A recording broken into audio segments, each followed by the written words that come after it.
Assalamualaikum, selamat pagi dan salam Malaysia Madani. Berita pagi Sarawak edisi Sabtu 2 November 2024 bersama saya Lydia Yusrina Abdul Ilyas. Kerajaan Sarawak akan memperuntukkan lebih 150 juta ringgit untuk menaik taraf bekalan elektrik dari Asjaya ke Sebuyau di Samarahan. Premier Datuk Patinggi Tan Sri Abang Joytun Openg berkata, peruntukan ini penting berikutan peningkatan penggunaan peralatan elektrik berkuasa tinggi di kawasan tersebut. Jelasnya, bekalan elektrik fasa tunggal tidak lagi mencukupi untuk peralatan moden seperti penghawa dingin, peti sejuk beku dan mesin basuh.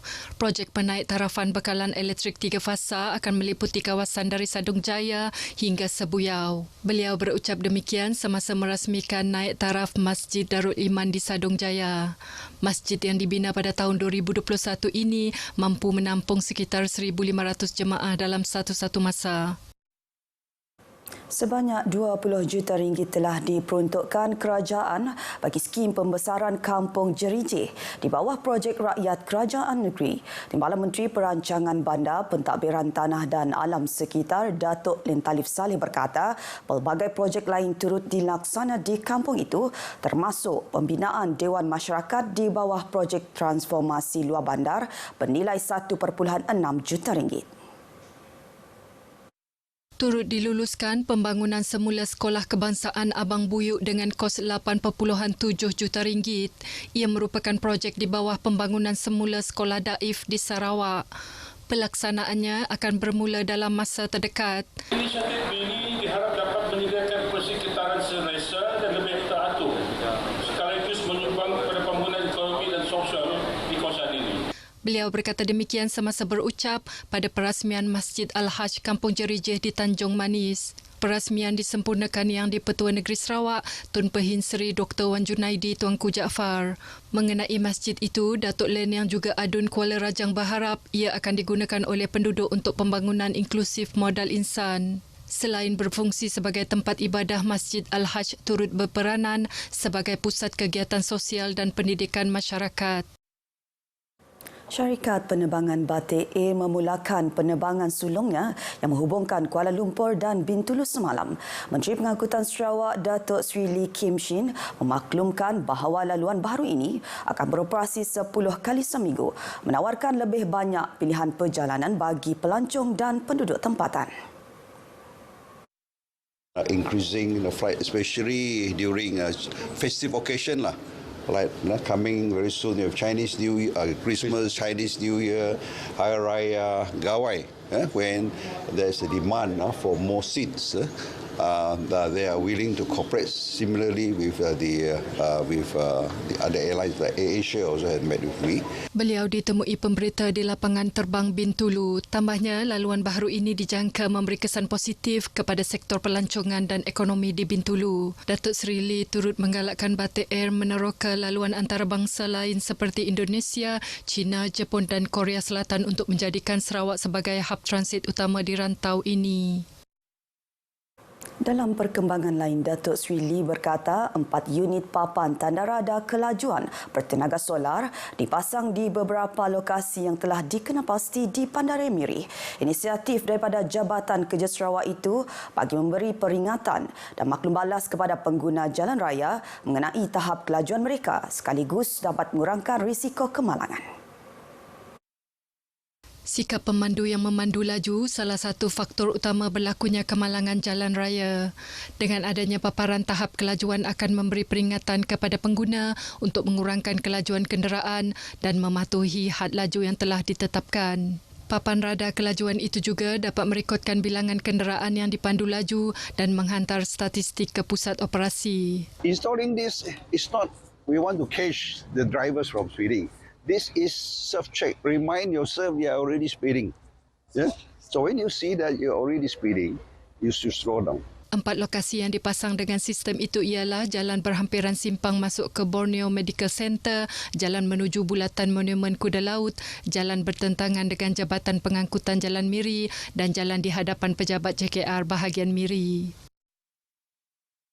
Seramai 200 mahasiswa dan mahasiswi anak Sarawak dari Universiti Malaysia Perlis (UNIMAP) dan Universiti Utara Malaysia (UUM) telah mentai program pemantapan mahasiswa Universiti PIMU 2024 selama 2 hari di Kanga baru-baru ini.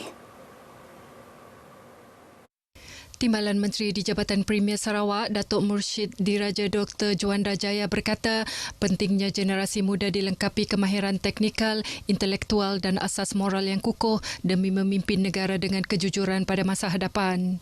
Program anjuran Unit Integriti dan Ombudsman Sarawak, Unions itu bukan sahaja bertujuan untuk menyemai dan membudayakan integriti tetapi juga meningkatkan kefahaman serta pengetahuan mengenai perjuangan anti rasuah di Sarawak. Pada masa sama, ia juga secara tidak langsung menjadi platform untuk anak-anak Sarawak meluaskan jaringan dan ruang untuk percambahan minda. Beliau berkata demikian dalam ucapannya pada program tersebut di Kanga Perlis. Program ini dirasmikan oleh Raja Muda Perlis, Tuanku Syed Faizuddin Putra Ibni Tuanku Syed Sirajuddin Jamalulail yang juga Chancellor UNIMAP. Persatuan Wartawan Utara Sarawak NSJA komited dalam usaha memelihara alam sekitar maritim melalui pelbagai operasi pembersihan jaring hantu di perairan Miri sebagai usaha melindungi spesies marin. Timbalan Menteri Sumber Asli dan Kelestarian Alam Datuk Seri Huang Tiong Si berkata memuji dedikasi NSJA dalam mempromosikan amalan lestari dan mengajak masyarakat setempat untuk bersama-sama menyokong usaha pemeliharaan ini bagi memastikan kelestarian ekosistem marin. Menurutnya, ancaman jaring hantu yang ditinggalkan atau hilang membawa risiko serius merosakkan ekosistem laut dengan menjerat pelbagai hidupan marin. Beliau berkata demikian ketika merasmikan operasi pembersihan jaring hantu di jeti Kampung Pulau Melayu Miri. Teks ucapan beliau dibacakan oleh Ahli Parlimen Miri, Chiu Chun Man. Terdahulu, Presiden NSJA Chai Chun Chin berkata operasi ini disasarkan untuk mengeluarkan 100 hingga 200 kilogram jaring hantu. 8 penyelam termasuk wakil media turut serta dalam operasi ini yang bertujuan memulihkan habitat semula jadi marin di Batu Belais Miri dan meningkatkan keselamatan serta estetika tapak selam.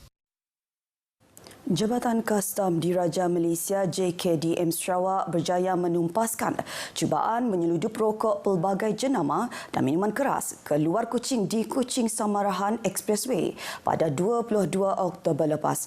Pengarah Kastam Sarawak Norizan Yahya berkata kejayaan itu hasil pemeriksaan sepasukan anggota unit Marin Kuching ke atas sebuah lori kargo 10 tan yang mencurigakan. Pemeriksaan mendapati 3.4 juta batang rokok dan 2,376 liter minuman keras yang disyaki tidak berkastam. Nilai keseluruhan rampasan termasuk lori kargo dianggarkan sebanyak 3.153 juta ringgit. Jumlah rokok dan minuman keras termasuk duti dan cukai yang terlibat berjumlah 2.366 juta dan turut menyita sebuah lori yang anggarannya 70,000 dan jumlah keseluruhannya ialah 3.153 juta. Pemandu lori yang berusia 40-an telah ditahan untuk membantu siasatan. Bercakap dalam sidang media di Kuching, Norizan mendedahkan modus operandi kes ini melibatkan pengangkutan rokok dan minuman keras tidak berkastam dalam lori sejuk beku melalui gudang transit di Kuching. Kes disiasat di bawah Seksyen 135-1-E Akta Kastam 1967.